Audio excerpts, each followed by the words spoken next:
بسم اللہ الرحمن الرحیم. ناظرین کرام السلام علیکم. ضابطہ حیات ایکسکلوسیو کے ساتھ میں ہوں زنیرہ اظہر. ہمارا آج کا موضوع آج کی عورت کے مسائل. ایسا کیوں ہے کہ عورت جب بھی اپنے حقوق کی بات کرتی ہے تو اس کو باغی یا خطرناک تصور کیا جاتا ہے؟ بیٹی کی پیدائش پر ماں باپ کو خوشی کیوں نہیں ہوتی؟ اور ایسا کیوں ہے کہ بیٹی چاہے ماں باپ کا جتنا بھی خیال کر لے اس کا اسٹیٹس بھائیوں کے برابر نہیں ہو پاتا؟ ہماری گواہی آدھی کیوں ہے اور وراثت میں حق ہر حال میں کم کیوں ملتا ہے؟ یہی وہ سوالات ہیں جن کو آج ہم اٹھائیں گے اور ان پہ ہم سیر حاصل گفتگو کریں گے جاوید احمد غامدی کے ساتھ اور ڈاکٹر خالد ظہیر کے ساتھ. غامدی صاحب، یہ بتائیے کہ کیوں حقوق کو ہمیشہ خطرناک کیوں تصور کیا جاتا ہے اگر عورت کا معاملہ ہو تو؟ اصل میں معاشرے کا نظام جب ایک مرتبہ بعد رسوم اور روایات کا پابند ہو جاتا ہے تو وہ ان کا ٹوٹنا برداشت نہیں کرتا. ایک چیز ہے مذہب، وہ تو اللہ کا حکم ہوتا ہے. ایک دوسری چیز ہے معاشرہ اور اس کے رسوم اور روایات. معاشرے کے یہ رسوم و روایات صدیوں میں بنتے ہیں.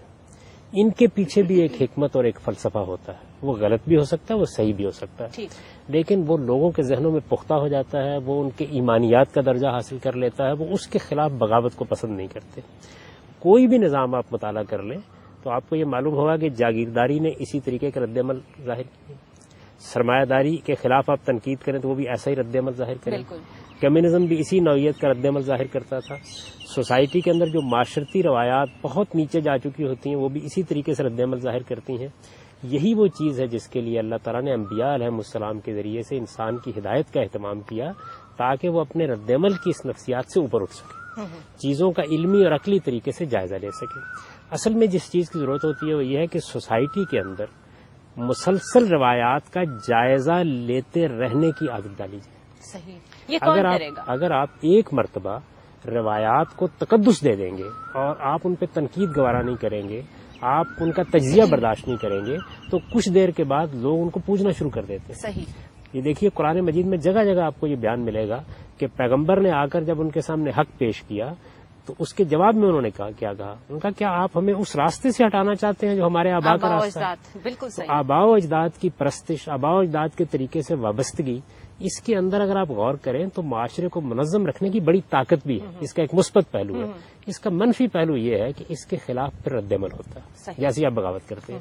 تو ہماری سوسائٹی میں بھی اس کا طریقہ یہ ہے کہ آپ معاشرے کے اندر علم اور عقل اور علمی اور عقلی اقدار کے ساتھ محبت کی آبیاری کریں. صحیح. یہ جب تک آپ نہیں کریں گے اس وقت تک سوسائٹی پابند رسوم رہے گی، اور پابند رسوم سوسائٹی کا معاملہ وہی ہوتا ہے کہ یہ طرز کہن پیڑی رہتی ہے. صحیح. یہ تقلید کی طرح آپ اندھا دھند چلتے رہتے ہیں. ایسا ہی ہوتا ہے. یعنی سوسائٹی عام طور پر تقلید ہی پر چل رہی ہوتی ہے. آپ ایگری کرتے ہیں غامدی صاحب کی اس بات سے؟ دیکھیے، بات یہ ہے کہ جو اصولی بات ہے وہ تو یہی ہے کہ ہمارے دین نے جو باتیں بیان کی ہیں احکام اصولوں کی صورت میں، وہ تو اٹل ہیں، وہ ابدی ہیں. صحیح. لیکن ہمارے ہاں معاشرے میں بہت سے ایسے اصول ہیں کہ جو اس کے روشنی میں لوگوں نے اخذ کیے ہیں. صحیح. جن میں سے بعض صحیح ہیں اور بعض صحیح نہیں ہیں. بدقسمتی سے یہ سارا ڈھانچہ کہ جو ان اصولوں کو سمجھنے اور اپلائی کرنے کے لیے بنا، اس کو ہمارے ہاں دین کا نام دے دیا گیا. صحیح. اور جب کسی چیز کو دین کا نام دے دیا جاتا ہے تو ظاہر ہے کہ پھر اس کے خلاف لوگ بات سننے کے لیے تیار نہیں ہوتے.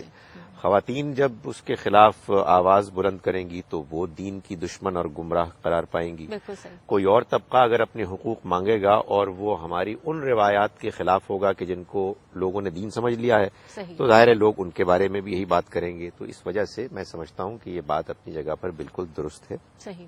کہ ہم یہ جانیں کہ یہ دنیا کی زندگی ایک آزمائش ہے، اور یہ آزمائش علم کے میدان میں بھی ہے اور عمل کے میدان میں بھی ہے. صحیح. علم کے میدان کی آزمائش یہ ہے کہ ہم صحیح بات کو مانیں اور غلط کو مسترد کریں، اور صحیح بات کو ماننے اور غلط کو مسترد کرنے کے راستے میں رکاوٹیں دور کریں. وہ رکاوٹیں کیا ہیں؟ تعصبات، اپنی روایات سے اتنی زیادہ لگاؤ جذباتی کہ انسان حق بات کو دیکھنے سے گریز کرے، اور تنگ نظری اس کے نتیجے میں پیدا ہوتی ہے. تو ہمیں یقیناً اپنے اندر یہ صلاحیت پیدا کرنی چاہیے کہ ہم دوسروں کی تنقید سنیں اور یہ جانے کہ تنقید ہی وہ چیز ہے کہ جو ہمیں صحیح اور غلط میں فرق کرنے کا موقع فراہم کرے گی. اس کو منفی رجحان سمجھنا، قابل مذمت سمجھنا، یہ بہت خطرناک چیز ہے. بالکل صحیح. ناظرین ہمارے ساتھ رہیے گا. It's time for a short break.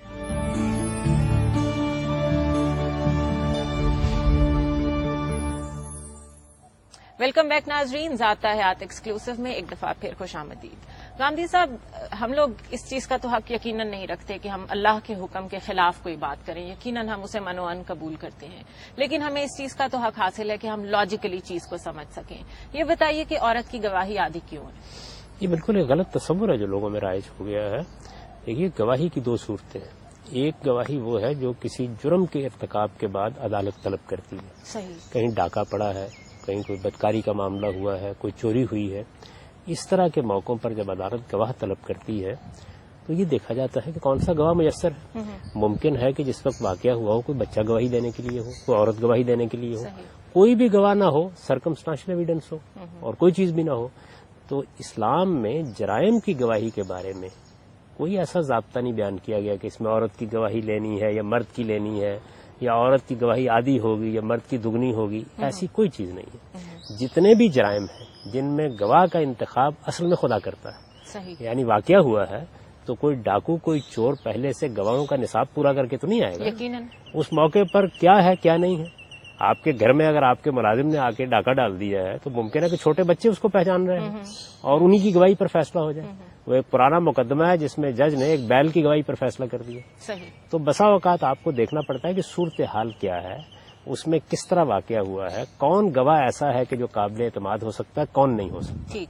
یہ قاضی کی یا جج کی ثوابدید پر ہے وہ کس کی گواہی قبول تو کرے. یہ دستاویزی معاملات میں کیوں کہا جاتا ہے؟ ایک دوسری چیز یہ ہے کہ ہم نے کوئی معاملہ کرنا ہے. صحیح. کوئی جرم نہیں ہوا.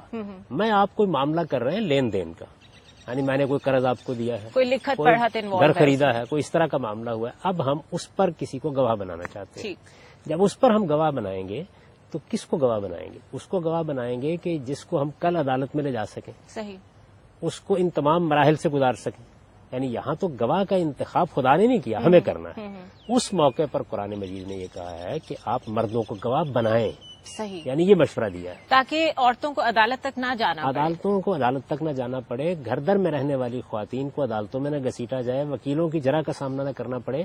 اس لیے کہ جس معاشرے میں اس وقت اسلامی دعوت پیش کی جا رہی تھی اس میں عورتیں ابھی اس جگہ نہیں پہنچی تھی جس جگہ آپ پہنچ گئی ہیں. ٹھیک ہے. وہ وکیل نہیں بن گئی تھی، وہ استاد نہیں بن گئی تھی، انہوں نے ملازمتیں کرنے کی پوری مشق نہیں کر لی تھی. وہ گھر در میں رہنے والی خواتین تھی. تو آپ کو جب اپنے مال کی حفاظت کے لیے کوئی تلقین کی جائے گی تو یہی تلقین کی جائے گی کہ مردوں کو گواہ بنائیے. یہ بالکل ایسا ہی ہے کہ جیسے آپ یہ کہیں کسی کو کہ بھائی کہیں شاعروں ادیبوں کو گواہ نہ بنا بیٹھیے گا، یہ تو بیچارے اپنے کام میں مگن ہوتے ہیں، بھول ہی جائیں گے ویسے ہی. صحیح. تو آپ کے کہنے کا یہ مطلب ہے کہ دستاویزی معاملات میں عورت کے بھولنے کا امکان ہے؟ نہیں، عورت کے گھبراہٹ میں مبتلا ہونے کا امکان ہوتا ہے. گاندھی صاحب، آج کل تو بینکنگ میں ہر سیکٹر میں عورتیں باسز ہیں، اتنے بڑے بڑے معاملات چلا رہی ہیں، وزیر ہیں، وزیر اعظم ہے. کیا ابھی بھی یہ شبہ رہنا باقی ہے؟ یہ آپ کو کون کہہ رہا ہے؟ دیکھیے، آپ نے گواہ بنانا ہے. اللہ تعالیٰ جو بات آپ کو کہہ رہے ہیں وہ یہ ہے کہ آپ دستاویز لکھ رہے ہیں نا. ٹھیک. تو آپ مردوں کو گواہ بنائیے. اگر مرد میسر نہ ہو تو یہ اہتمام کر لیں. کن کے بارے میں کہہ رہے ہیں؟ ان خواتین کے بارے میں جو اس وقت موجود ہے معاشرے کے اندر. ٹھیک. جو ان کے حالات ہیں ان کے لحاظ سے صدیوں تک یہی صورتحال رہی ہے. آپ اگر اب مطمئن ہیں کہ آپ کسی ایسی خاتون کو گواہ بنا رہے ہیں جس سے آپ کے مال کو کوئی نقصان نہیں پہنچے گا، جو مقدمے کا سامنا کر سکے گی، جو عدالت کی جرح کا سامنا کر سکے گی، تو آپ بنائیے. اس سے آپ کو کوئی نہیں روکتا. کوئی روک نہیں رہا اس سے. صحیح. یہ ایک مشورہ ہے جو آپ کے مال کی حفاظت کے لیے آپ کو دیا گیا. صحیح. یہ سمجھنا چاہیے کہ یہ کوئی قانون نہیں ہے. صحیح. یہ کوئی ضابطہ نہیں ہے جس کی عدالت پابند ہو گئی ہے. اس کی بنیاد پر فیصلے نہیں کیے جائیں گے. یہ مشورہ مجھے دیا گیا. لوگ ایک بڑی غلطی یہ کرتے ہیں کہ وہ سارے دین کے احکام کو اسٹیٹ سے متعلق سمجھ لیتے ہیں. بالکل. مجھے کہا گیا ہے کہ تم اپنے مال کی حفاظت کے لیے یہ اہتمام کرو. ٹھیک. پہلی بات یہ کہی گئی ہے کہ لکھو، جو کچھ بھی لکھنا ہے لکھو. مثال کے طور پر میں نے آپ کو قرض دیا ہے اور نہیں لکھا تو کیا میرا حق نہیں مجھے دلوایا جائے گا؟ یعنی عدالت میں معاملہ جائے گا، ہو سکتا ہے کسی گواہی پر، سرکمسٹانشل ایویڈنس پر میرا حق مجھے دلوا دیا جائے. لیکن اللہ تعالیٰ نے ہدایت کی کہ لکھو. ٹھیک ہے. آپ محسوس کرتے ہیں کہ نہیں بڑا اعتماد کا تعلق ہے, میں نہیں لکھ رہا, تو اس کے کچھ نتائج نکلیں گے. صحیح. وہ نتائج اچھے بھی ہو سکتے ہیں, برے بھی ہو سکتے ہیں. بالکل اسی صحیح. طرح آپ کو آج کے حالات میں دیکھنا ہے کہ آپ کسے گواہ بنا رہے ہیں. اس وقت بھی آپ دیکھیے کہ ہزاروں نہیں لاکھوں کی تعداد میں ایسی خواتین ہیں جن کو میں آپ نہیں پسند کریں گے کہ انہیں عدالتوں میں رجا کی گواہی دلوائی. بالکل صحیح. لیکن اگر آپ سمجھتے ہیں کہ کوئی خاتون اسی عدالت میں جاتی ہے, وکیل ہے, زیادہ بہتر طریقے سے معاملے کو سمجھ سکتی ہے, تو روکا نہیں گیا اس بات سے. آپ کو مشورہ یہ دیا گیا ہے کہ آپ اپنے مال کی حفاظت کرنا چاہتے ہیں تو یہ طریقہ اختیار کریں. صحیح. اور یہ طریقہ اختیار کرنے کے لیے آپ کی مال کی حفاظت پیش نظر ہے, آپ کو نزاع سے بچانا پیش نظر ہے. یہ کوئی گواہی کا نصاب نہیں ہے. تو اس کو مس انڈرسٹینڈ کیا گیا ہے دونوں پہلوؤں سے. ایک یہ کہ اس کو قانون سے متعلق کر دیا گیا, اصل میں یہ قانون کا مسئلہ ہی نہیں ہے, یعنی کوئی لا آف ایویڈنس نہیں ہے, یہ ٹھیک قانون کا کوئی مسئلہ نہیں. دوسرا معاملہ کیا ہے, دوسرا معاملہ یہ ہے کہ اس کو ہر طرح کی شہادت سے متعلق قرار دے دیا گیا. بالکل ایسا ہی. تو یہ نہ واقعات سے متعلق ہے, نہ جرائم سے متعلق ہے, یہ ہماری دستاویزات سے متعلق ایک ہدایت ہے, اس وقت کی صورتحال کو سامنے رکھ کر دی گئی ہے.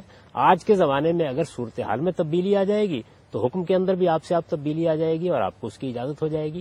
ان دونوں چیزوں کا لحاظ رکھیے. یہ قانون سے متعلق نہیں ہے, یہ عدالت کو پابند یہ نہیں کر رہے, سچویشن اور سرکمسٹانسز کے اور یہ مجھ سے متعلق ہے. یعنی صحیح. مجھے ایک ذاتی حکم دیا گیا ہے کہ صحیح. تم اپنے مال کی حفاظت کے لیے یہ اہتمام کرو. ٹھیک. عدالت کو نہیں کہا گیا کہ وہ اس بنیاد پر فیصلے کرے. ٹھیک ہے. ڈاکٹر خالد ظہیر, ہم لوگ بالکل خوش نہیں ہوتے جب گھر میں بیٹی کی پیدائش ہوتی ہے. یہ تو میں اس چیز کی خود گواہ ہوں, آپ نے بھی دیکھا ہوگا اپنے ارد گرد. ایسا کیوں ہے اور ہم کب تک اس چیز کا بہانہ بناتے رہیں گے کہ ہمارے پاس کسی اور کلچر کی وجہ سے ایسے ایفیکٹس آ گئے, ہمارا دین تو ایسا نہیں کہتا. ہم کب تک یہ بہانے بناتے رہیں گے؟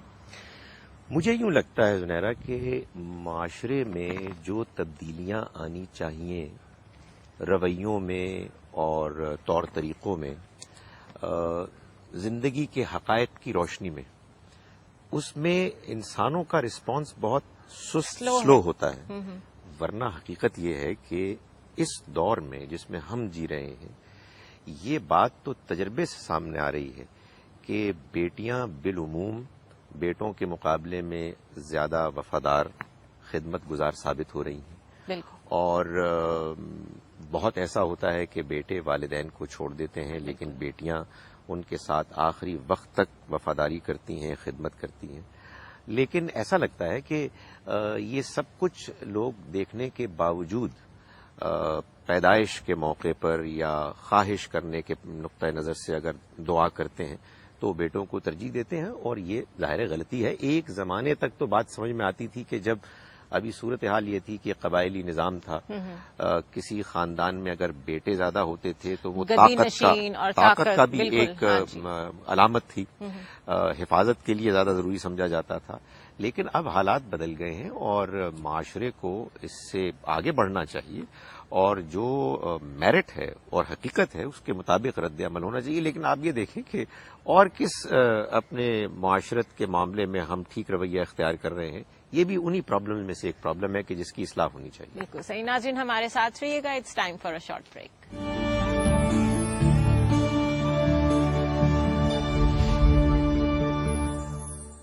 ویلکم بیک ناظرین. ضابطہ حیات ایکسکلوسیو میں ایک دفعہ پھر ہمیں آپ کے سامنے جاوید احمد گامدی اور ڈاکٹر خالد ظہیر کے ساتھ. گامدی صاحب, یہ بتائیے کہ آج کی لڑکی جب پڑھ لکھ جاتی ہے اور اس کو لگتا ہے کہ اس کا جو ہم سفر ہونا چاہیے اس کے ساتھ اس کی ذہنی مطابقت بہت ضروری ہے, یہ معاملے اتنے بڑھ گئے ہیں کہ ابھی بہت ساری لڑکیاں شادی بھی نہیں کرنا چاہتی.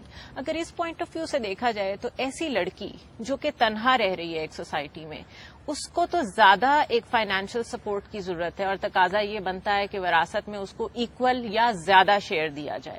لیکن اصول ہم وہی لے کے چل رہے ہیں کہ وراثت میں حصہ کم ملے گا, جبکہ عورت کی ضروریات بڑھتی جا رہی ہیں. اس کو آپ کس طرح دیکھتے ہیں؟ اس میں سب سے پہلے یہ دیکھنا چاہیے کہ آپ وراثت کو کس اصول پر تقسیم کرنا چاہتے ہیں, یہ پہلے طے کرنا ہوگا نا. ضرورت کی بنیاد پر ایسا نہیں ہے, اس لیے کہ ضرورت کی بنیاد پر تو آپ کو وصیت کا حق دیا گیا ہے. آپ محسوس کرتے ہیں کہ آپ کی ایک بیٹی ضرورت مند ہے یا بیٹا ضرورت مند ہے. میں اس کی ایک مثال دیتا ہوں. میرے 2 بیٹے, ان کو میں نے پڑھا دیا, لکھا دیا, ان کی شادی بھی کر دی, وہ اپنی ملازمتوں پر چلے گئے یا اپنے کاروبار پر چلے گئے. فرض کیجئے 2 چھوٹے بچے ہیں, میں عمر کے آخری حصے میں پہنچا ہوا ہوں, تو مجھے یہ خیال ہوگا کہ ان کی ضروریات اب ان سے بہت مختلف ہو گئی ہیں. چنانچہ قرآن مجید نے جو بات کہی ہے وہ یہ ہے کہ آپ اپنی ضرورت کو سامنے رکھ کے, یا اگر آپ کو کوئی خدمت حاصل ہوئی ہے آپ کے کسی عزیز سے, بیٹے سے بھی ہو سکتی ہے, بیٹی سے بھی, بیوی سے بھی ہو سکتی ہے, کسی اور سے بھی, تو آپ وصیت کریں. پہلے وصیت کرنا حکم ہے کیونکہ ضرورتوں کے لحاظ سے کوئی الہی قانون نہیں بنایا جا سکتا. ضرورتیں بدلتی رہتی ہیں. آج کی ضرورت ایک ہو سکتی ہے, کل کی ایک دوسری ہو سکتی ہے. تو اللہ تعالیٰ نے دیکھیے کتنا اعلیٰ اس میں نظام قائم کیا کہ آپ پہلے ضرورت اور خدمت کے لحاظ سے وصیت کریں گے.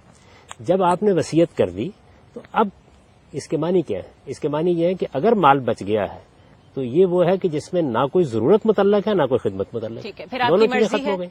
اس کا تعلق اب اس سے ہے کہ رشتہ داری کی بنیاد پر وہ کس کو دیا جائے, کیونکہ ضرورت اور خدمت کا فیصلہ تو آپ نے کرنا تھا, اس میں اللہ تعالیٰ نے مداخلت ہی نہیں کی بلکہ حکم دیا آپ کو کہ آپ کریں. جب آپ نے اپنی ضرورت اور خدمت کے لحاظ سے فیصلہ کر دیا, اب مال بچا ہوا ہے, اس کو کس اصول پر تقسیم کیا جائے, یہ اب کوئی ابدی اصول ہونا چاہیے, اس لیے کہ اس کا تعلق آج یا کل سے نہیں ہے. وہ ابدی اصول کیا قائم کیا, وہ قرآن نے بتایا, وہ یہ ہے کہ بالعموم کس سے زیادہ منفعت حاصل ہوتی ہے آدمی کو, اس کے لحاظ سے تقسیم کر دیں. چنانچہ دیکھیے اس میں عورت اور مرد کا کوئی سوال نہیں ہے. ماں اور باپ کی منفعت ہمیشہ سے یکساں رہی ہے, یعنی آج سے صدیوں پہلے بھی یکساں تھی, آج بھی یکساں ہے, قیامت تک یکساں رہے گی. دونوں کا حصہ برابر ہے. آپ اگر قرآن مجید کو پڑھیں تو ماں کا حصہ بھی 1/6 ہے, باپ کا حصہ بھی 1/6 ہے. اگر عورت اور مرد کے درمیان فرق کرنے کی ضرورت ہوتی تو پھر یہاں ہونا چاہیے تھا, یہ نہیں ہے. اب آئیے بیٹیوں پر یا بیوی پر. یہاں اگر آپ دیکھیں تو منفعت آپ کو جو بیٹوں سے حاصل ہوتی ہے جب بیٹیوں کی شادی ہو جانی ہے, یہ تو طے ہے نا کہ 18, 20, 25 سال کی عمر میں ان کو ایک دوسرے گھر میں جانا ہے. منفعت کیا چیز ہے؟ معاشی منفعت, نفسیاتی منفعت, بڑھاپے کے سہارے کی منفعت, یہ تمام چیزیں جو ہیں یہ بیٹوں سے زیادہ حاصل ہوتی ہیں.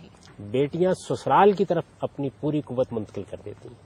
یعنی میری بیوی اگر اس وقت چاہے بھی کہ وہ اپنی والدہ کی خدمت کے لیے وقت نکالے تو آسان نہیں ہے, جبکہ میری والدہ کے وہ پاس رہ رہی ہے تو منفعت کا تعلق کم و بیش ہوتا ہے, لہٰذا اس کے لحاظ سے حصوں میں بھی کمی بیشی کی گئی ہے. یہ بڑا سادہ اصول ہے, یہ کوئی ہارڈ اینڈ فاسٹ رول نہیں ہے. یہ اس وقت ہے جبکہ آپ نے اپنا حق استعمال کر لیا. یعنی جب آپ نے اپنا حق استعمال کر لیا تو آپ ضرورت کی بنیاد پر جو دینا چاہتے ہیں دیں. آپ محسوس کرتے ہیں آپ کی بیٹی کو ضرورت ہے, آپ کے بھائی کو ضرورت ہے, کسی کو ضرورت ہے, تو ضرورت مند کی ضرورت پوری کرنا, خدمت کا صلہ دینا, یہ آپ کا کام تھا. ہمارے ہاں لوگ یہ کرتے ہیں کہ یہ اپنا فرض ادا نہیں کرتے, ذمہ داری دین پہ ڈالتے. دین نے تو اس وقت بات شروع کی کہ آپ نے اپنی طرف سے دین فارغ کر دیا. آپ نے کہا نہیں ہمارا کوئی مسئلہ نہیں ہے, ہمیں کچھ نہیں کرنا, اتنا مال ہے یا سارا ہی مال, یا اب اللہ فیصلہ کرے. تو اللہ تعالیٰ تو فیصلہ کریں گے اس ابدی اصول کے اوپر کہ آپ کو منفعت کس سے زیادہ حاصل ہوتی ہے. تو ماں اور باپ کی منفعت برابر تھی, کوئی عورت اور مرد کا فرق نہیں کیا گیا.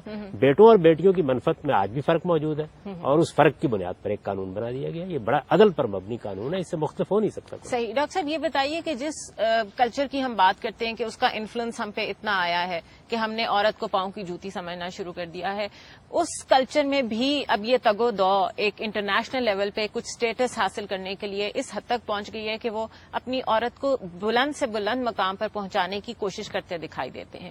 وہی معاشرہ ایک طرف عورت کو پاؤں کی جوتی کہتا ہے, ستی بھی کرتا ہے عورت کو, دوسری طرف دیوی بھی کہتا ہے, دوسری طرف سب سے زیادہ ترقی یافتہ ہونے کا دعویٰ بھی کرتا ہے. ہمارا وہ معاشرہ ہے جہاں پہ اسلام کی وجہ سے ہر چیز انتہائی متوازن اصولوں پر ہمارے ساتھ موجود ہے, ازل سے ابد تک رہے گی. اس کے باوجود ہم دوسرے معاشروں کو کاپی کرتے ہیں.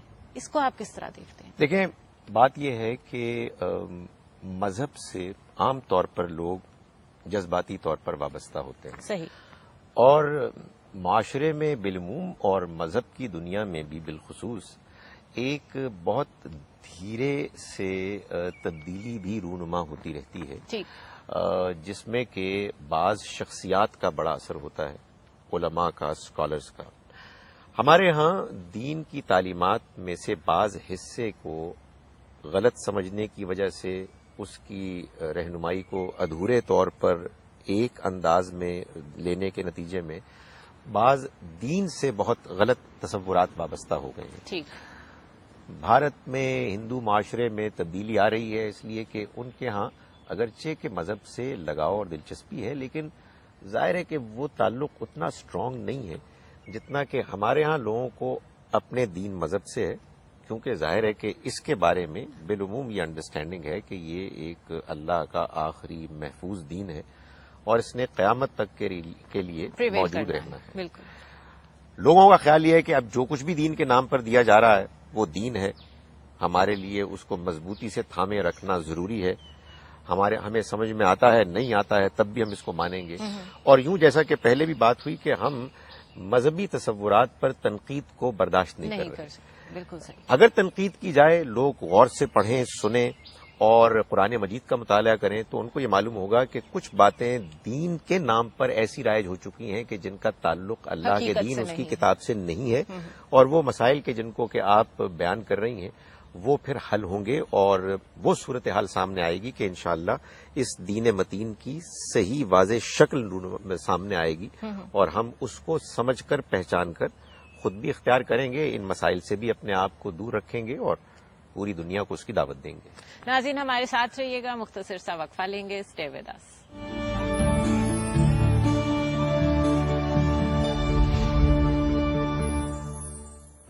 ویلکم بیک ناظرین، ایک دفعہ پھر ہم آپ کے سامنے ہیں اور ہم آج کی عورت کے مسائل ڈسکس کر رہے ہیں. گاندھی صاحب یہ بتائیے کہ امریکہ جانے کے لیے، برطانیہ جانے کے لیے تو کوئی ایسی پابندیاں نظر نہیں آتی، لیکن حج پہ جانے کے لیے محرم کا ساتھ ہونا کیوں ضروری ہے؟ اگر ایک عورت کسی وجہ سے اکیلی ہے، تنہا ہے اور اللہ کے گھر جانا چاہتی ہے تو اس کے لیے اس طرح کی رکاوٹیں کیوں پیدا کی گئی ہیں؟ یہ بھی وہی بدقسمتی ہے. یعنی ایک زمانے کے حالات کے لحاظ سے ایک بات کہی جاتی ہے، ہم بدلے ہوئے حالات میں اس پر غور کرنے کے لیے تیار نہیں ہوتے. قدیم زمانے میں سفر کے یہ ذرائع میسر نہیں تھے. صحیح. عورت ہو یا مرد سب کو قافلوں میں جانا پڑتا تھا، دنوں کے لیے، ہفتوں کے لیے سفر میں رہنا پڑتا تھا. اس میں خواتین اکیلی ہوتی تھی، ان کی عزت کو بھی خطرات لاحق ہوتے تھے. وہ سفر سے واپس آئیں تو ہو سکتا ہے کوئی اسکینڈل بنا ہوا ہو. اس موقع پر اصل میں یہ بات کہی گئی کہ عورتیں جب سفر کے لیے نکلیں تو اپنے کسی محرم عزیز کو ساتھ لے لیں. زمانہ تبدیل ہو گیا، سفر کے حالات تبدیل ہو گئے. آپ جس اعتماد کے ساتھ اب اپنی خواتین کو جہاز میں سوار کرا دیتے ہیں امریکہ جانے کے لیے، اس اعتماد کے ساتھ آپ ایک گاؤں سے دوسرے گاؤں نہیں بھیجتے تھے آج سے 50 سال پہلے. تو اس تبدیلی کو سمجھ کر ہمیں اپنے قانون میں بھی تبدیلی کر لینی چاہیے. یہ دیکھنا چاہیے کہ حکم کی نوعیت کیا ہے. دیکھیے دین میں دو طرح کے احکام ہوتے ہیں. ایک وہ حکم ہوتے ہیں جو اصلاً مطلوب ہے، مثلا بدکاری نہیں کرنی چاہیے، جھوٹ نہیں بولنا چاہیے، بددیانتی نہیں کرنی چاہیے، یہ اصلاً مطلوب ہے. ایک وہ احکام ہوتے ہیں کہ جو کسی بری بات کی طرف جانے سے روکنے کے لیے دیے جاتے ہیں. اس کو ہماری اصطلاح میں کہتے ہیں سد ذریعہ کے احکام. یہ جو بات رسالت میں آپ صلی اللہ علیہ وسلم نے فرمائی تھی یہ سد ذریعہ کے طور پر تھی، یعنی عورتوں کو کسی اسکینڈل سے محفوظ کرنے کے لیے. آپ دیکھیے ان حالات کا کیا معاملہ تھا.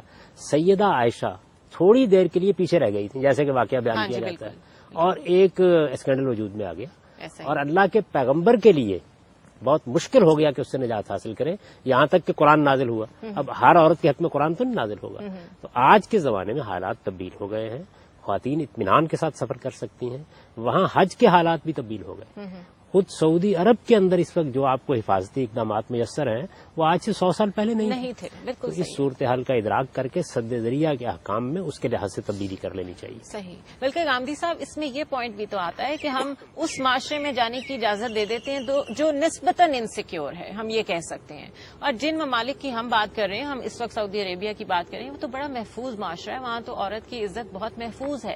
لیکن حج کے علاوہ بھی کچھ مسلم ممالک میں اب یہ پابندی لگا دی گئی ہے کہ خواتین اکیلی سفر نہیں کر سکتی. اس کی کیا حکمت ہو سکتی ہے؟ اس کی وجہ وہی ہے، یعنی ایک پرانی روایت چلی آ رہی ہے اور وہ سمجھتے ہیں یہ دین کا ابدی حکم ہے، جبکہ اس کی نوعیت یہ نہیں ہے.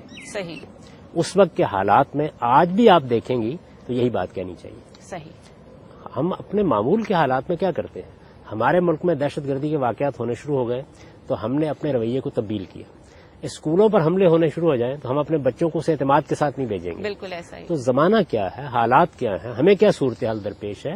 بہت سے احکام اس سے متعلق ہوتے ہیں اور بعض احکام ابدی ہوتے ہیں. ان میں فرق کرنا یہ دین کی بصیرت کا تقاضا ہوتا ہے. ہمارے یہاں بعض اوقات لوگ اس میں فرق نہیں کرتے. اس دور میں آپ دیکھیے امام شافعی نے یہ بات کہہ دی تھی کہ اس میں کوئی حرج کی بات نہیں کہ اگر اعتماد کی خواتین ہیں تو ان کے ساتھ مل کے خواتین چلی جائیں. تو اصل چیز کیا ہے؟ اصل چیز عورت کی عزت اور اس کے وقار کی حفاظت ہے. وہ اس وقت کے حالات میں اس طرح ہو سکتی تھی تو یہی ہونا چاہیے. آج کے حالات میں آپ کسی دوسرے طریقے سے اس معاملے میں اطمینان حاصل کر سکتے ہیں تو دین کو اس پہ کوئی اعتراض نہیں. ڈاکٹر صاحب یہ بتائیے کہ کیا یہ ضروری ہے کہ عورت کے ساتھ یا شوہر کا نام یا باپ کا نام لگایا جائے؟ ایک مکمل آئیڈینٹی عورت کو مجھے نظر نہیں آتی، بلکہ کچھ جگہوں پہ تو ابھی بھی ایسی روایات ہیں جو اتنی فرسودہ ہیں لیکن جاری ہیں. وہ عورت دشمن روایات کہنا چاہیے ان کو، جہاں پہ قرآن سے شادی، زبردستی کی شادی. کئی لوگ تو جو لینڈ لارڈز ہیں اور جو فیوڈلز ہیں وہ تو اپنی بہنوں کی شادی شادیاں ہی نہیں کرتے کہ کہیں انہیں وراثت کا حصہ نہ دینا پڑ جائے. یہ سب جو معاملات ہیں یہ تو کامن سینس کی باتیں، اور جہاں ہم اتنی ترقی کر بیٹھے ہیں ان مسائل کو تو کب کا حل ہو جانا چاہیے تھا.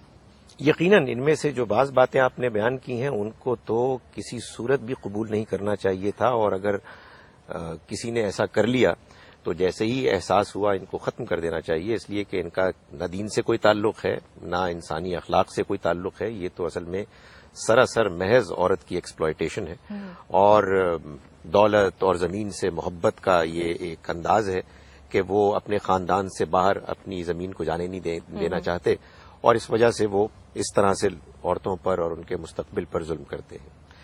جہاں تک تعلق ہے کچھ دوسرے معاملات کا کہ جس میں نام کے ساتھ شوہر کا نام آتا ہے، ظاہر ہے کہ یہ ہمارے ہاں تو پہلے کی ٹریڈیشن نہیں تھی.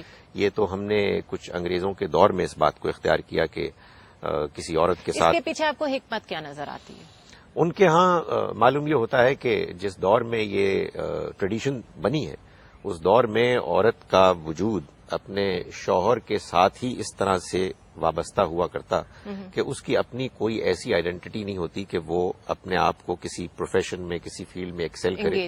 اور خاص طور پر عیسائیوں کے ہاں تو آپ کو معلوم ہے کہ مذہبی طور پر طلاق کا کوئی تصور نہیں تھا. اس لیے جب وہ کسی ایک شخص سے وابستہ ہو گئی ہے مرد سے بیوی کی حیثیت میں تو اب وہ زندگی گھر بھر اس کا وہی تعلق رہے گا. یہی وجہ ہے کہ آپ دیکھیں کہ ہمارے ہاں جو پرانی روایت ہے جو عربوں کے ہاں چلی آ رہی ہے اور مسلمانوں نے اس کو اختیار رکھا اور ابھی بھی بہت سے لوگ اختیار رکھتے ہیں کہ عورت ہو یا مرد اس کا جو نام ہے وہ اس کے والد کے نام کے ساتھ وابستہ کیا جاتا ہے. اس لیے کہ ظاہر ہے کہ یہ ولدیت ایک ایسی چیز ہے کہ جو کبھی نہیں بدلے گی. لیکن ظاہر ہے کہ یہ بات ہم کو معلوم ہے کہ ایک خاتون اگر فرض کیجئے کہ کسی ایک شخص کی بیوی تھی اور وہاں طلاق ہو گئی یا وہ بیوہ ہو گئی تو کہیں اور وہ شادی کر لیں گی اور یہ نام بدلے گا. اور آپ جانتے ہیں کہ ہمارے یہاں پھر یہ معاملہ ہو جاتا ہے کہ بیچاری خواتین کو اپنے آئیڈینٹی کارڈ پر نام بدلنے پڑتے ہیں. تو اس کو تو ختم ہونا چاہیے. یہ تو ایک ایسی ہم نے نقالی کی ہے کہ جس کا کوئی تعلق ہمارے دین سے ہماری روایات سے نہیں ہے اور عقل عام سے بھی کوئی نہیں ہے. ناظرین ہمارے ساتھ رہیے گا، مختصر سا وقفہ لیں گے. اسٹے ود اس.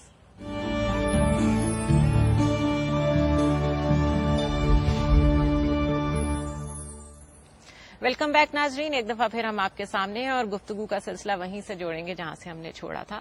کاملی صاحب یہ بتائیے کہ ویسے تو ہم بہت وسعت نظر سے یہ بات کرتے دکھائی دیتے ہیں کہ اسلام اس چیز کی اجازت دیتا ہے کہ اگر ایک عورت بیوہ ہو گئی ہے تو وہ دوبارہ نکاح کر سکے، لیکن ایسا ہم لوگ پسند تو نہیں کرتے ہیں، ہمارے معاشرے میں اس کو اپریشیٹ تو نہیں کیا جاتا. کیا یہ ہماری منافقت ہے؟ کیا کہنا چاہیے اس کو؟ ہمیں دینی تربیت حاصل نہیں ہوئی. ہمارے مزاج، ہماری افتاد طبع پر ہماری یہاں کی روایات کا بہت غلبہ ہے. اصل میں ہندی مسلمانوں کا معاملہ یہ ہے کہ یہ اپنی شخصیت کے لحاظ سے ایک ملغوبہ بنے ہوئے ہیں. اگر آپ ان کی نفسیات اور تاریخ کا مطالعہ کریں تو اس میں عجم کے اثرات ہیں، اس میں وسط ایشیا کے اثرات ہیں، اس میں خود ہندوستان کے اثرات ہیں. عربی اسلام تو بڑے کم اثرات کے ساتھ موجود ہے، اور جتنا موجود ہے وہ بھی در حقیقت کوئی قرآن و حدیث کی بنیاد پر نہیں آیا ہوا، بلکہ وہ جو فقہی ڈھانچہ بنا ہے اس کی بنیاد پر آیا ہوا. ہم جو بار بار آپ کو توجہ دلا رہے ہیں وہ یہ ہے کہ مذہب کو اور مذہب کی بنیاد پر بننے والے فکر کو الگ رکھنا چاہیے. صحیح. اور روایات کو الگ رکھنا چاہیے. مذہب تو اللہ اور اللہ کے پیغمبر کی حکم کا نام ہے، وہ تو ہمیشہ رہے گا، اور اس کے اوپر کوئی اگر اعتراض ہے یا سوال ہے تو ہم ہزار پہلوؤں سے اس پر مطمئن کرنے کے لیے تیار ہیں. اس میں کوئی قابل اعتراض بات ہو نہیں سکتی.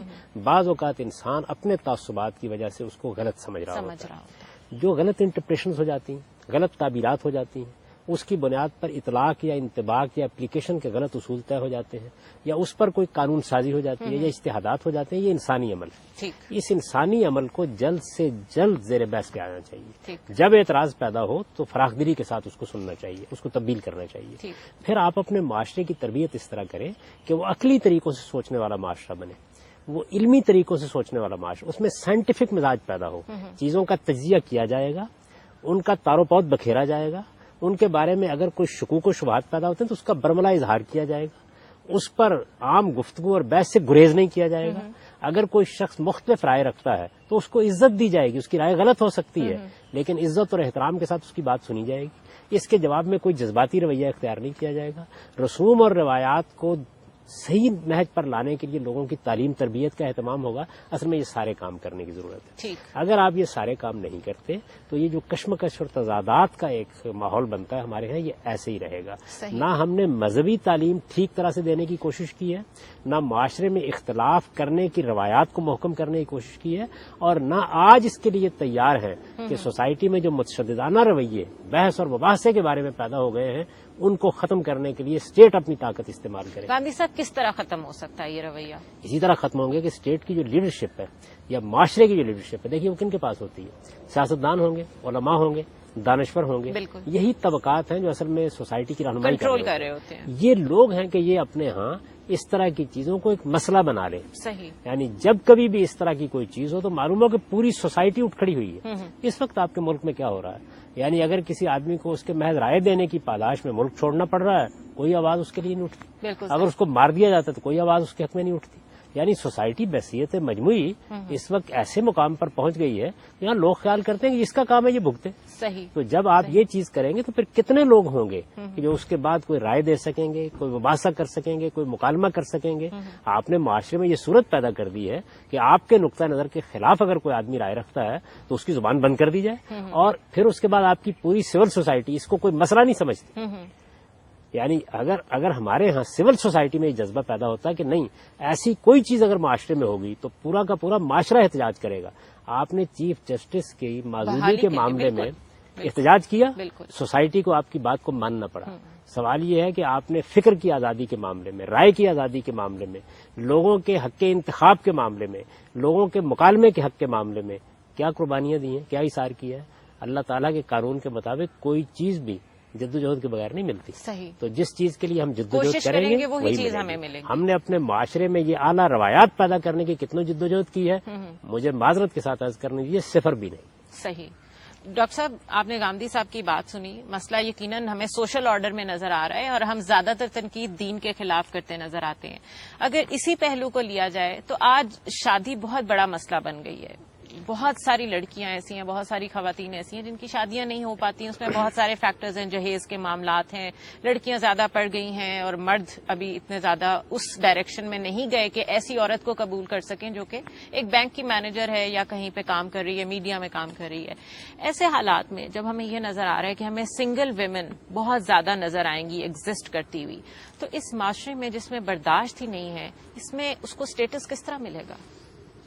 دیکھیے، جب تک کہ لوگوں کے اندر شعور بیدار نہیں ہوگا وہ حقائق کو سمجھنے والے نہیں بنیں گے. لیکن ڈاکٹر صاحب، رسپیکٹ دینے کے لیے شعور کی اتنی تو ضرورت نہیں ہوتی. رسپیکٹ تو ایک بڑی بیسک چیز ہے. آپ عورت کو رسپیکٹ ہی نہیں دے رہے ہیں، اس کا کیا حل ہے؟ اس کا حل یہی ہے کہ جو ہمارے دین نے بتایا ہے کہ ہر انسان یہ حق رکھتا ہے کہ اس کی عزت کی جائے، اس کو اپنا برابر سمجھا جائے اور اس کے بارے میں کوئی الزام تراشی نہ کی جائے، اس کے بارے میں بدزنی نہ کی جائے. بالکل صحیح. یہ اللہ کا وہ حکم ہے کہ جس پر کہ کوئی کمپرومائز نہیں کیا جا سکتا. ان تمام اصولوں کے بارے میں ہم اللہ کے جواب دہ ہیں. جب ہمارے اندر دین کا یہ احساس بیدار ہوگا اور ہم اس کو اپلائی کریں گے بغیر کسی روک ٹوک کے تمام لوگوں پر، تو پھر ہمارے اندر وہ اخلاقی قدریں پیدا ہوں گی کہ جن کے نہ ہونے کی وجہ سے یہ ساری پرابلمز ہیں جن کی طرف آپ نے نشاندہی کی ہے. اس وقت ہمارے ہاں جو مذہبی رجحان ہے مختلف طبقات میں، وہ اصل میں جزوی طور پر مذہب کو اختیار کیے ہوئے ہیں. بعض اجزاء پر تو وہ بہت زیادہ جذباتی اور مشتعل بھی ہو جاتے ہیں، لیکن بعض دوسرے احکام اور بعض دوسرے اصول ایسے ہیں کہ جن کو انہوں نے یکسر نظر انداز کر دیا ہے. تو ایک مکمل انڈرسٹینڈنگ اور شعور کے ساتھ اس کے اصولوں کی قدر کرنے کا رجحان جب تک نہیں پیدا ہوگا، اور وہ ظاہر ہے کہ دین کی صحیح تعلیم کے عام ہونے سے ہوگا، اس وقت تک یہ ساری پرابلمز کے جن کی طرف آپ نے توجہ دلائی ہے یہ حل نہیں ہو سکیں گے. گاندھی صاحب، آپ کا بہت شکریہ. ڈاکٹر خالد ظہیر، آپ کا بہت شکریہ. ناظرین، ہم بات کر رہے تھے آج کی عورت کے مسائل پہ. معلوم یہ ہوتا ہے کہ ابھی تک اگر آپ نے کسی بھی معاشرے کو یہ دیکھنا ہے، یہ پرکھنا ہے کہ وہ کہاں تک پہنچا ہے، تو صرف اتنا دیکھ لینا چاہیے کہ وہ عورت کی کتنی عزت کرتا ہے. دین اسلام وہ دین ہے جس میں عورت کو وہ مقام دیا گیا ہے جو کسی اور معاشرے میں نظر نہیں آتا. پھر بھی اگر ہماری عورت شکایت کرتی نظر آتی ہے تو یقیناً ہماری سوچ میں کمی ہے، ہماری انٹرپریٹیشن میں کمی ہے. ہمیں اس کو ٹھیک کرنا ہوگا، وسعت نظر سے کام لینا ہوگا، علمی اور تحقیقی ذہن جنم لینے ہوں گے. بہت شکریہ. مجھے اجازت دیجیے. اللہ حافظ.